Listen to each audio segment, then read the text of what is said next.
Okay, my name's David McMahon. I'm a tour guide in the Northern Territory.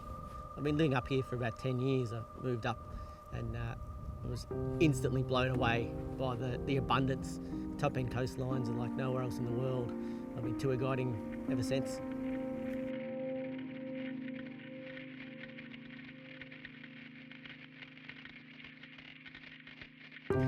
Yeah, honestly, I think I've got one of the best jobs in the world. To be able to show off the Northern Territory coastline and to show up the Northern Territory to people from all around the world, it's when you really realise how important what we've got is. You know, guests from around the world come to the Northern Territory, and for them it's a completely unique experience. To have somewhere so pristine, so remote and so unaltered by the last couple of hundred years of development, it's a privilege for me and an amazing part of the world to work.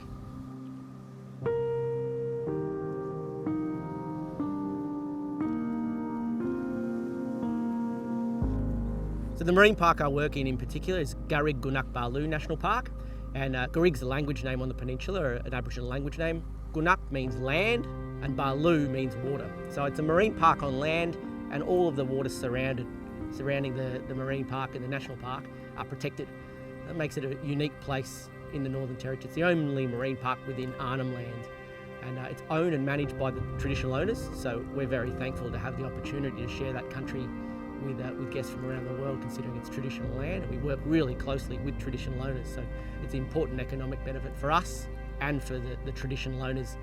And it's a unique marine park. A lot of people think marine parks are sort of lockout zones, but in this marine park, recreational fishing is completely allowed. There's no commercial fishing, and that's meant that it's been able to be kept pristine, and all of those fish that breed in that area then can go out and populate the entire Northern Territory.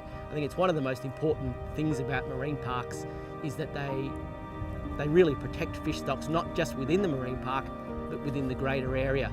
And the fact that we're still able to utilise that resource in the park as recreational fishers and as a tourism business, it means that we can still keep on sustainably making money off that park and that marine environment for forever.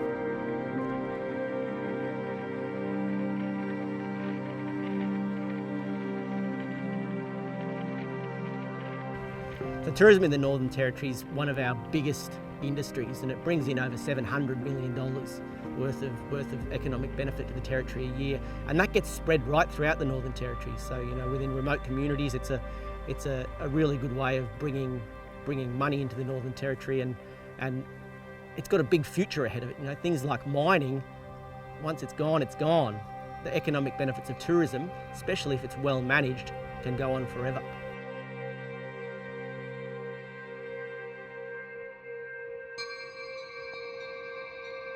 So it's important, I think, now more than ever. We're in pretty turbulent economic times, and tourism, it's going to be there forever. Once we can bounce back for this. If we continue to protect now, this is something that's going to positively affect the Northern Territory for the rest of time.